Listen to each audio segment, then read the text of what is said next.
रामभाव मार्गी प्रबोधिनी के अध्यक्ष श्रीमान गोपीनाथ जी, श्री विनोद तावड़े जी, श्री विनय सहस्त्रबुद्धे जी, रेखाताई, मंच पर विराजमान सभी वरिष्ठ महानुभाव, भाइयों और बहनों, मुझे कभी रामभाव के दर्शन करने का सौभाग्य नहीं मिला था, लेकिन कार्यकर्ता कैसा होना चाहिए, जनप्रतिनिधि कैसा होना चाहिए, क्षेत्र में संपर्क कैसे हो, उन सभी विषयों पर हमेशा रामभाव का उदाहरण हम सुनते आए थे। जब भी हम कार्यकर्ता के रूप में अभ्यास वर्ग में जाते थे तो सभी वरिष्ठ नेतागण रामभाव के जीवन के उदाहरण हमारे सामने प्रस्तुत करते थे और उन्हीं की स्मृति में ये प्रकल्प प्रमुखतया भारत के भाग्य बदलने के लिए किस प्रकार के कार्यकर्ता हो, कैसी कार्यशैली हो, कौन सी कार्य योजना हो और किस प्रकार से उस कार्य योजना को लागू करने का रोड मैप हो, उन्हीं विषयों पर विचार विमर्श करते करते और वो भी आंख कान बंद करके नहीं, विश्व में कहीं पर भी अच्छा हो तो उसको जानना, समझना, स्वीकार करना, राजनीतिक अस्पृश्यता से मुक्त होकर के हिंदुस्तान के किसी भी कोने में किसी भी राज्य के विचार वाले व्यक्ति ने अगर अच्छा किया है तो उसका भी आदर करना, उसका भी स्वीकार करना, इस प्रकार के भाव के साथ ये प्रकल्प चला है। और इसलिए विनय सहस्त्रबुद्धे जी ने जिन जिन लोगों के नाम दिए थे उन सबको मैं अभिनंदन करता हूं, उनका स्मरण करता हूं कि उन्होंने एक ऐसी जीवंत संस्था, एक ऐसी जीवंत व्यवस्था, एक ऐसा प्राणवान प्रयास अविरत रूप से चालू रखा है और जिसका लाभ देश और विदेश के सार्वजनिक जीवन में काम करने वाले अनेक लोगों को मिला है। उनको प्रेरणा भी मिली है, ताकत भी मिली है, रास्ता भी दिखाई दिया है और चलने की आदत भी लगी है। और इस प्रकार का प्रयास करने के लिए मैं इन सभी बंधुओं का बहुत बहुत अभिनंदन करता हूं, धन्यवाद करता हूं।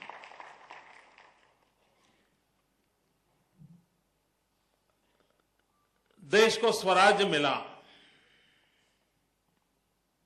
लेकिन सुराज्य मिला है क्या, ये प्रश्न देश आजाद हुआ तब से अब तक लगातार गूंजता रहता है और ये हम सबका दायित्व है कि इन सवालों के जवाब हमको खोजने पड़ेंगे।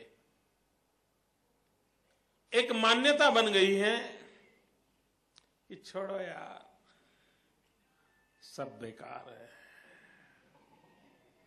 छोड़ो यार, कुछ होने वाला नहीं है, पता नहीं पिछले जन्म में कोई पाप किए होंगे इसलिए यहां पैदा हुए हैं। सब ऐसे ही है भाई, अपना घर भरेंगे, कुछ नहीं करेंगे। छोड़ो यार, ये तो कुछ होना ही नहीं है।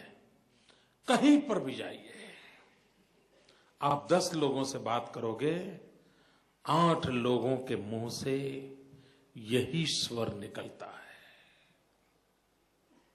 यही स्वर सुनाई देता है, घोर निराशा। सब लोग मान चुके, सब डूब चुका है। भाइयों बहनों, बाकी क्या करे, कैसे करे, कौन करे, कब तक करे, इन सवालों के जवाब उचित समय पर शायद मिलते रहेंगे, लेकिन सबसे पहले उस सवाल का जवाब हमें देना होगा, 120 करोड़ देशवासियों को देना होगा। और वो प्रमुख आवश्यकता है विश्वास होना।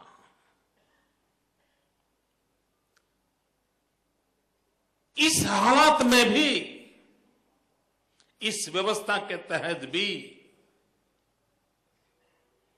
दुनिया बदली जा सकती है।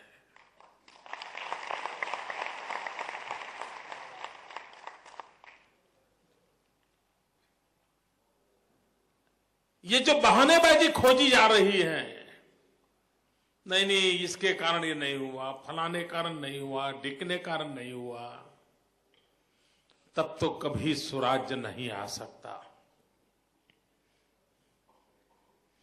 गिवन सिचुएशन में ही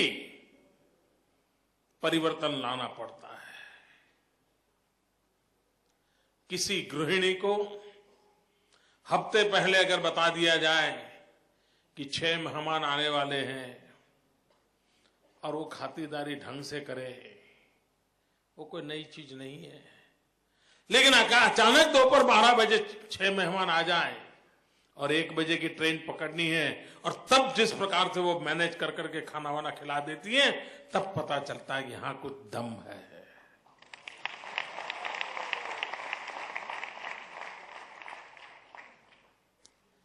गिवन सिचुएशन में हम परिवर्तन कैसे लाते हैं? और मैं मित्रों गुजरात अनुभव से कहता हूं और बड़े आत्मविश्वास के साथ कहता हूं, हकीकतों की धरातल पर खड़े रह करके कहता हूं,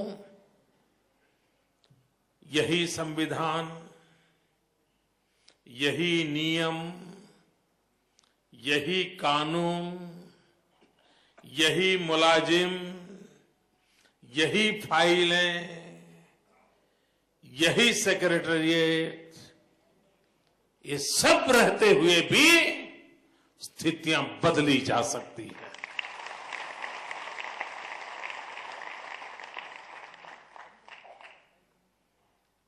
इरादे नेक होने चाहिए।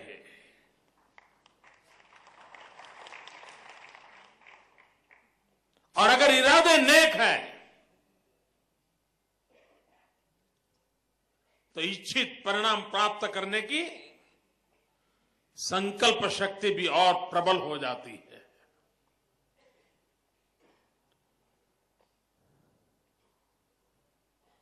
और इसलिए मैं पुणे की धरती पर एक कहना चाहता हूं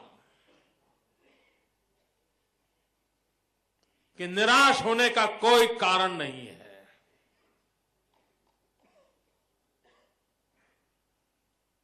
और आप तो पुणे की नगरी में हैं, छत्रपति शिवाजी महाराज की छाया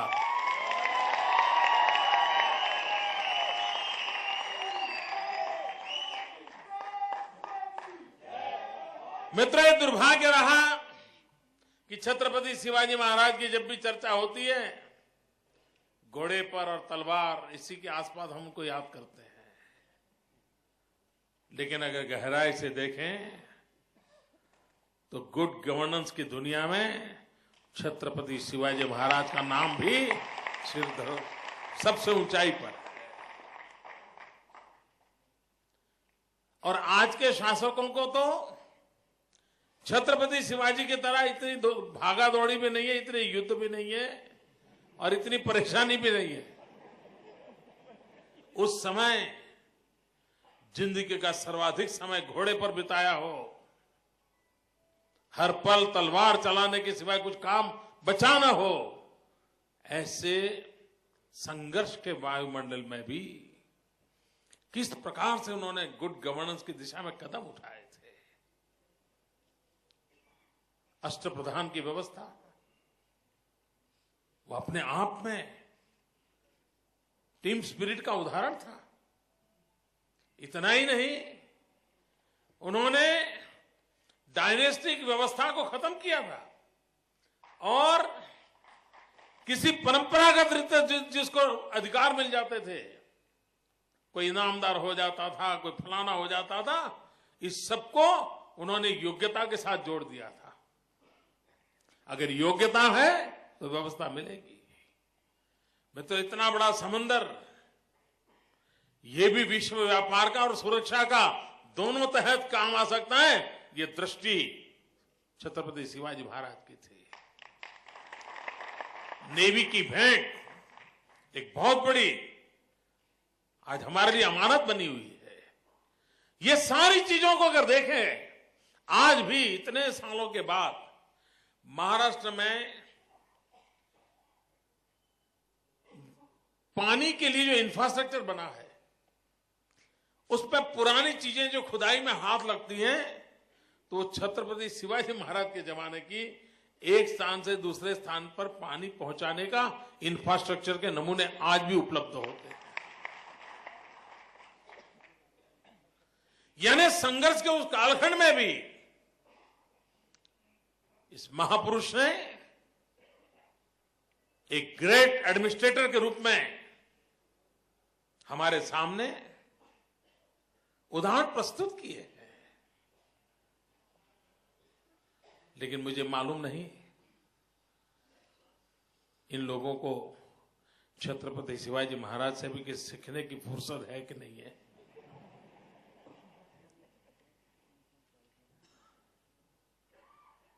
मित्रों, आज